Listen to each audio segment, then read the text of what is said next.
I listen to a lot of videos on YouTube that talk about different kinds of advice. I've been following a lot of Steve Kaufman talking about advice on language learning, and also Brandon Sanderson advice on writing, as well as a few others that try and give different insights. It seems like everyone wants to give advice, and it's something where it's not bad. Like, I hate the whole idea of, oh, everyone's a guru, and that kind of diminishes the meaning of when someone really has heartfelt, good advice to give. It seems like, giving your best tips on how to do this or that is kind of clickbaity and is at times attention grabbing. So there's a high signal to noise ratio, and God knows there's a lot of noise out there to sort through. So I don't mean to be adding to that. So I wanted to give a caveat up front that I'm not coming from a place of just give me attention. Oh my God, I need attention. Somebody look at me, please. Notice me, senpai. No, I'm not having that sort of attitude with this.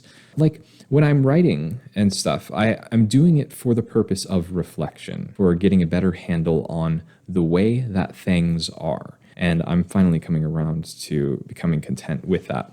First, before I go into my advice, that's part of like me standing by my principles. And you're not going to be successful if you die on that sword. You have to do certain things to find success commercially and to be able to appeal to a certain audience and be able to market yourself to that audience so that you can grow your audience. Then you have a series so that other people will follow those, and you'll have a high read-through rate, and you'll be able to make consistent income off of the writing that you have. Okay, I don't care about that. That's the whole idea of, if you're selling out, at what cost are you doing it? And that's a whole debate of, am I writing? The question that you need to ask yourself, if you are a writer, if you are doing something where you're spending a significant amount of time of your life writing. I've spent more time writing than I have spent having meaningful conversations with people. I've had more meaningful conversations with characters in writing than meaningful conversations with people in real life. Akahige, you're the exception, so don't take that personally towards you. But we know how normies are, so I have a very close friend where I've had very meaningful conversations with him. So the exposure of the role that we play in each other's lives is very significant because of that connection that we have. But that's very exceptional. There's lots of dull interactions or things where it's not appropriate to talk about very important things because they're touchy issues. But it's precisely because those issues are touchy that they deserve to be questioned and challenged, so that you can understand, what do you really think, and why do you have the values that you do, so that you can affirm them. And so that if you're being misled, if you're being tricked, that you can say, look, someone's been playing me for a fool, and I refuse to be played as a fool any longer. And it's very hard for people to acknowledge that they've been taken advantage of if they do have a false belief system, or if they've been following some old wives' tale that they've committed themselves to, like rubbing dirt on a cut so that it gets better. I'm picking a very neutral concept for this. But if someone was told their whole life, oh, you got to take, after it rains, you got to take some of the soil, you dig it up with a trowel and rub it in on that cut, and it'll heal right up. If someone was in a culture where that was like the thing and everyone believed that, and if you didn't believe that, it was a huge insult to everyone, then you would be rubbing dirt in your cuts as well. As harmful as someone with an objective view of understanding like what bacteria is, be like, you probably wouldn't want to do that. No, you wouldn't. Objectively, you would not want to do that. That would increase your risk of having health problems by introducing dirt into an open wound. But there's things where psychologically, cultural affirmations that we must make are like, it's more like pouring salt in the wound. For example, if someone has imposter syndrome, then just fake it until you make it, and then you'll be successful, which is fraudulence. You're lying to other people, and you're lying to yourself, which shows that you're dishonest, which means that whatever you are gaining from faking, you do not deserve, at least not in any decent society. But the whole thing is, like with imposter syndrome, I feel like I don't deserve things, but I actually deserve things. But I'm not going to say that I actually deserve things because I don't have any sense of assertiveness, and I'm so effete, and I'm like, I just want the things, but I don't want to work for the things, but I want to assume that I deserve the things, but I don't want to actually like claim anything because then people could call you out for your BS. It's disgusting. It's disgusting. If that like prattled on for too long, then that inflicted the intended effect there. So what I actually wanted to talk about in this video was writing advice for writing characters that have a different perspective than your own. For two things: characters that have a different perspective than your own, and characters who are much smarter or much more skilled in a particular area than you are. And let's start with the latter first. Let's start with making someone who's really smart, because it plays into the whole fake it till you make it thing. You didn't know that was a segue, but it was. So if you have a couple of key points of information that are highly technical and your only exposure to a character shows them engaging in a very technical way with the material at hand, then that will show them that they are an expert. Now, you don't want to go too far with this to the point where it's boring, to the point where they're a one-note character. But for example, I have a character who's a doctor, and she is talking about medications with a guy who's taking medications, and she mentions the class of medication that he's on, because broadly it's an antipsychotic,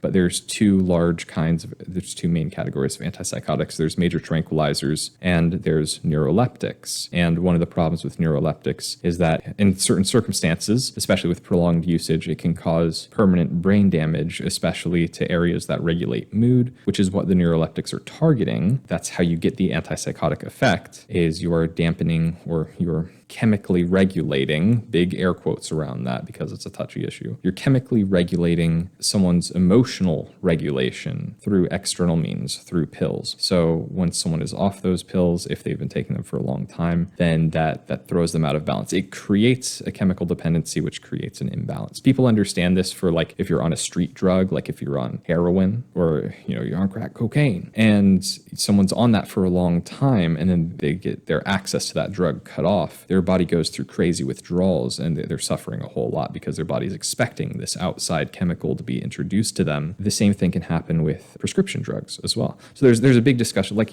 I know these technical details because I've done a little bit of research into it. So I don't want to just cut it down to saying, so it's my advice to saying, just do the research on the thing. For me, my background was in psychology. I wanted to go into pre-med. I do have a background of knowledge in these things like neuroleptics, and I was more interested in saying, wait, if this stuff is so dangerous, then why is it even allowed? So that's a conversation that's worth having, that I was interested in, that I did some research on, and that I wanted to bring that conversation into my story in one way or another as a story detail. Now, I portray that character by taking a particular point. I don't go into that whole long spiel about everything. That is something, it takes several scenes to convey bits and pieces of that information. I'm just explaining a background of like what neuroleptics do, and the antipsychotic aspect of it and the brain damaging aspect of it.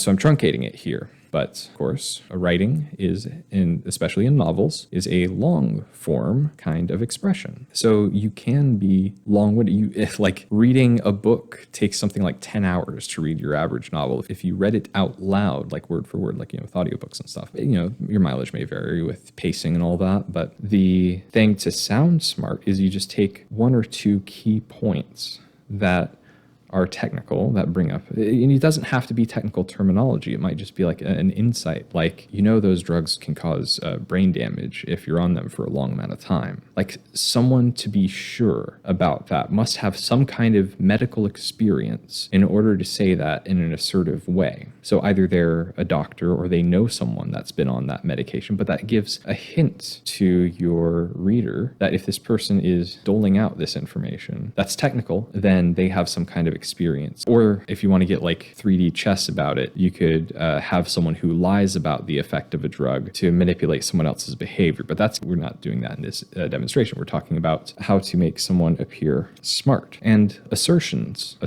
with technical points will help people sound authoritative. If you say, so like faking it till you make it. If you sound confident with your delivery of something, then someone's likely to believe you, especially when you are writing. Many statements that you make are all the reader has on how that world works. If I say elves have pointy ears and usually have bright purple eyes, then if there's a character that has pointy ears and like, tap them on the shoulder and they turn around, then you would expect, if you've established that in your book, then you'd expect, oh yeah, they have purple eyes too, because all elves in this world have purple eyes because the author told me so. And then there's the issue of going into 4D chess on this. You can be an unreliable narrator and give false information, so you set up expectations like that to subvert them. So you could have a character stand out in our purple-eyed elf world. We could have a character stand out if she has one purple eye, but the other eye is blue. It's like, wait, what happened there? So, building expectations through making declarations is a key part of world building. It's also a key part of character building to show that someone has authority when they state something with confidence. But again, the main point is having a small technical detail. You don't have to know everything about pharmacology to talk about one drug's particular effects in one situation. And so like if you read a research paper, then if you read one research paper, you can sound really smart like right after reading the abstract, just the abstract even, which is like a summary of what goes on in the research. If you just read the summary of what's up with a scientific test that went on, some kind of research experiment that went on, then getting the gist of that, you can pull out a couple of interesting details. And back when I was in college, I would often make notes of interesting details from scientific findings because of the implications that they might have. And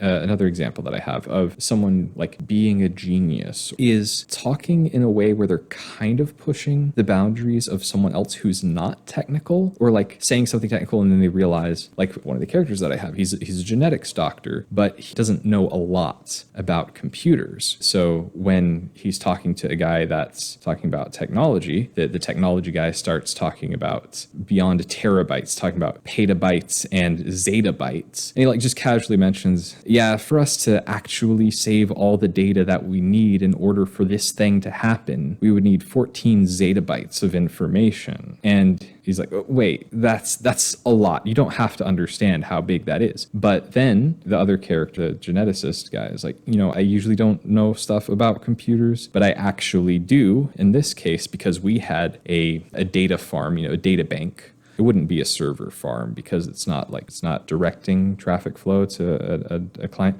See, that's another detail, is if you know about like server maintenance or whatever. Data storage is different than like servers that are regularly accessed, as opposed to like something that's just an archive that's like basically the same idea as a bunch of USB sticks strapped together so that you can save a bunch of information, as opposed to something that's regularly accessed so that, the Amazon store is up. So Amazon has to have its servers ready to be able to take navigation requests from people who access the website and they're like navigating around, and that computer makes server requests to Amazon, and it has to have the ability to call back. See, like I'm getting into technical details here and I'm still being vague with it. So this is a good demonstration of how if you kind of like are halfway with being a little bit into the technical details where you're glossing over a lot of things. And me, I'm speaking off of the fly, so I'm probably getting a lot of things wrong. And I would want to go back and check that when I'm in writing. And that's a privilege that you have when you're writing, is that you have time so that you can go back once you've written something, you go, oh yeah, maybe I need to change this. Or, oh yeah, maybe I need to see if that's the actual term for that device. So mentioning something like zettabytes, which is it's a million terabytes. So you have tera, peta, zeta, I think, off the top of my head. So I'd have to like research that again. But this is like, a crazy word that like people might kind of know what a terabyte is. But then you go, this is an unfathomable, this is a ridiculous amount of data that's necessary for this. You need a ridiculous amount of hardware to hold that. And someone that can wrap their mind around this is a ridiculously big number, that's a pretty smart guy. But, the single point of information being zettabytes. But the interesting thing there is someone who is smart would be aware of someone else's unfamiliarity with a term. And this doesn't necessarily have to be with sciencey sounding stuff. I mean, this is a science fiction book that I'm referencing. So that's key part of the intrigue. It's these crazy big sciencey ideas that help to build this crazy sciencey world.